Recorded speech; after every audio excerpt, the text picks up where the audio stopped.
Hello there everyone, and welcome to the Q&A. I'm doing this because I fairly recently reached 1,000 subscribers, and I figured some of you would want to know who I am. Because for the most part, you'll see me on builds where I'm just speaking almost as a character and talking about them, and it's not really getting to know me too much on the personal side. Obviously I do have stuff like Let's Plays and the Skyrim level 1 run and no kill, which you get a bit of an insight into who I am, but every once in a while it's nice to let you guys ask a few questions of me to go, yeah, or no, or, oh, here's a long and complicated explanation, which will be for most of the questions, I'm afraid. I want to say thanks to all of you who did submit questions. I've gone through and I think I've got all of them. Apologies if you did leave a question and I missed it. Wasn't on purpose, was just me not seeing it, I'm afraid. But without any more of a delay, get on to the first question.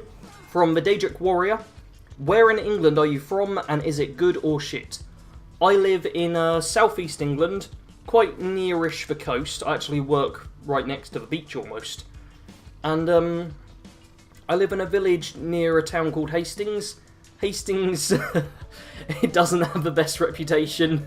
It's seen as kind of shitty by a lot of people, but I quite like it. I like Hastings. It's nice. It's rough around the edges, and it's not like high class or anything like that, but I like it. But you'll get a lot of different views about Hastings from people, especially the people who live there. They will have some probably strong views about their home. But yeah, I think it's alright. Yeah, next question from Edward Green. Are you and your family into medieval reenactment, and if so, how long has your family and you been doing it? This is in relation to, I think it was asked kind of from the First Luck For Honor video, where I showed a sword, because obviously we've got lots of medieval weaponry just around the house. We did do medieval reenactment. It's why I'm vaguely trained with medieval weapons, and why I'm proficient with a longbow. And I don't know exactly when I started it. It was when I was very young, because both my parents, I think, were kind of into the idea of it. And I remember it being quite nice, but I don't do it anymore. I'm pretty sure I was the first person out of my family to decide I didn't want to do it anymore. For me, I think it was more of the whole social side of it, rather than the playing with weapons, because I like playing with weapons, because weapons are fun. But yeah, my mum and my sister still do the odd event here and there, but not very often. It's something which takes up a fair bit of time, and it's not like really easy to do, because it's almost like working an unpaid job that's very fun, if that makes sense. Quite similar to doing YouTube. Most small YouTubers won't earn any money, but they enjoy it, but it's still a lot of work. And especially now that I've got YouTube, it's something I definitely couldn't dedicate my time to. But it's nice, and if you enjoy it, I'd recommend giving it a go. Next question, I say next question, next two questions, because I'm going to combine these two, because they touch on very similar things. Get Good Guy asks, what was the game of your childhood, the one that really gives you that nostalgic feeling? And the Atom Cat asks, at what age did you start getting into video games, and which one was your favourite? Game of your childhood, and which one was my favourite, is Final Fantasy IX, which I have 2 copies of here, because I'm obsessed with the game. I've also bought it on Steam. The first Let's Play I started on my channel, which I scrapped very quickly, admittedly, was of Final Fantasy IX, because I wasn't doing it to like get people into the channel so much as I was just to get used to doing a Let's Play, and it's an absolutely terrible set of videos. I think there's been like one person maybe recently who's gone back and watched them, but God were they awful. But I enjoyed making them at the time. And this game, this is my childhood. It's not just memories from my childhood, this is basically all I remember from my childhood. But yeah, it's a very nice game, and it's the one that started getting me into video games. Next question from Ian Haniel. When did you discover the Bethesda games like Fallout, The Elder Scrolls, and other things? I got into them quite late. I didn't even have an Xbox for quite a long time. I was on PS1 when the PS2 was out, and I was on PS2 whilst the Xbox 360 was out. I've pretty much always been one generation behind. I've still got a 360, I don't have an Xbox One or a PS4 or anything, because I decided to get a PC instead. Saved up for that so I could make YouTube videos. And, first one I played would have been... I got to play Skyrim pretty much when it was very first out. Went to a party and someone there decided to play Skyrim instead of partying and stuff, and obviously I was going to play Skyrim instead of partying.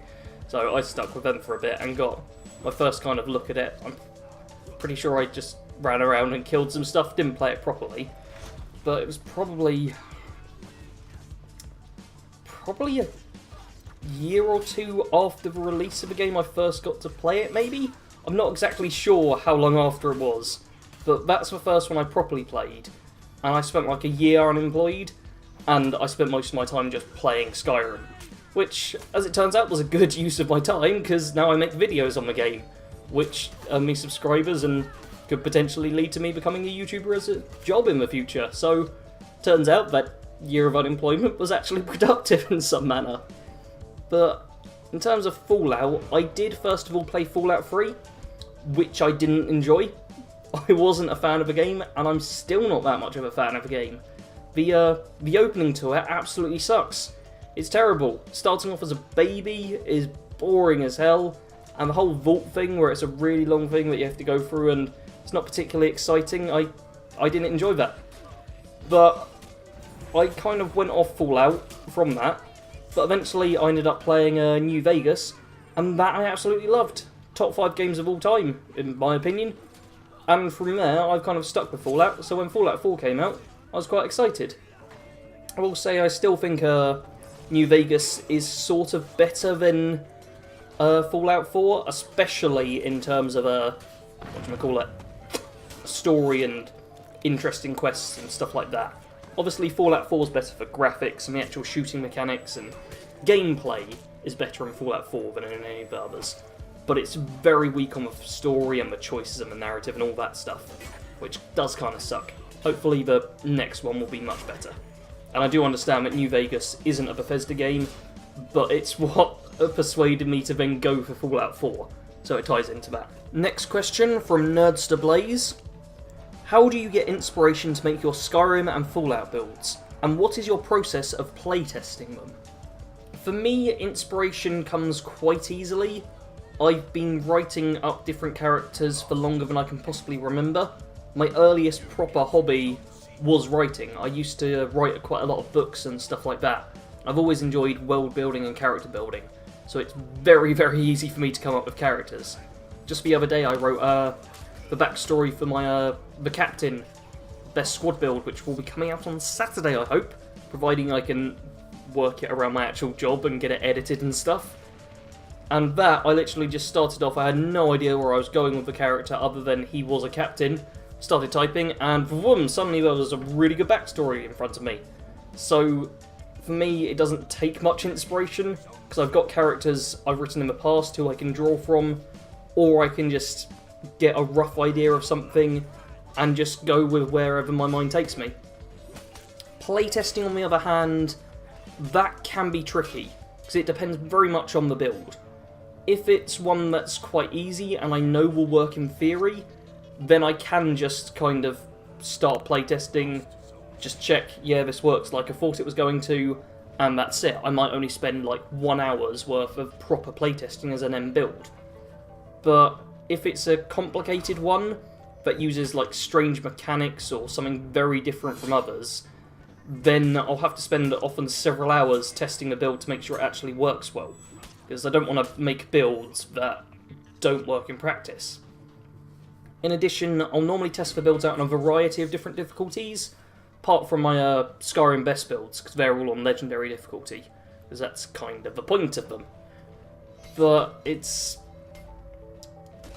difficult to get a good playtesting done on some of them, just because certain builds you have to test out in certain different scenarios. So there's specific places in the game I'll often go to. Like Fallout 4, I'll often go to Quincy, and I'll often find a behemoth or a mile at Queen to fight. So that way you've got an example of a difficult group fight and a difficult one big target fight, which is good to see how a build functions. because my Slayer build, the Slayer it was called I believe, which is a Monster Huntery build, works really well on one-on-ones, so fighting a Marlow Queen or something, super easy. Against Quincy didn't work quite as well, but was still able to hold her own enough that I was happy to make the build. And in Skyrim I'll do something similar where I'll go to a difficult bandit camp or something like that, or I'll also fight like some giants or a dragon. Dragons are obviously the most difficult because other than going to word walls, they're a bit randomly spawned. But yeah, that was a very complicated explanation to how I do playtesting. Oh, I should also actually add to that I do playtest through different levels, so I don't just immediately level up to the end level of a build. I'll normally go through the starting bit at like level 10 or something, where I can just kind of get a rough idea of how the build's going to go, and then I'll test at different increments just to check that it's not going to be really bad like midway through, because certain builds that are amazing at the end are absolutely terrible near the start. So you need to work out how you're going to kind of playtest and work it out. It's complicated and varies so much on the builds that I can't give a very good explanation, I'm afraid. And last but not least is a question from Redstone Productions. Why is your channel named BADCompanySarge? And if you thought the answer to the last question was convoluted and over the top, this is probably going to be even worse.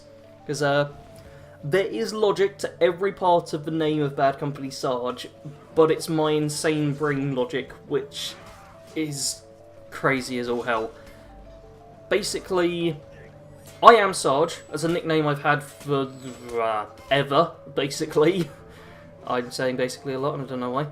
But I am Sarge, so that's the Sarge part of it, hence I also refer to myself as Sarge like I'm doing now, and saying the word too much but it's losing all meaning.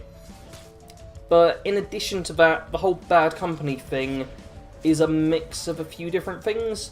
Bad Company in itself was from 2000 AD, the comics, which I used to read quite a bit, which I was going to say they show my age, but probably not, because you'll start getting really confused about how old I actually am. I'm 142. But it's also in the fact that I'm quite bad company to be around. Despite what the YouTube videos show, I'm incredibly quiet, and I don't talk a lot that often, and I just kind of let things proceed around me and stuff happen, and just stay on the sidelines and don't interact with stuff, which people don't always view as a positive in terms of hanging out with a person who's just very chill and lets things happen. It's kind of dull, which I can understand. But in addition to that, the specific bad part of Bad Company, the reason that's normally, I'll put that in capital letters, is because it would be my initials. It's not actually my initials, it's what my initials would have been if I had the alternative name to what my name actually is. And once again, complicated explanation. So it's basically for that, and just because it then ties into that thing as well. And the reason it's in Bad Company Sarge instead of me just being called Sarge or Sarge Gaming or something like that is because having 3 different things works very well. Another good example, Get Good Guy. 3s work very well in just name stuff. It appeals quite nicely to the ear, having like dun dun dun. We as humans, especially English-speaking ones, I'm not sure quite how well it works in other languages, but we like groups of 3s in our words. And that's it, basically.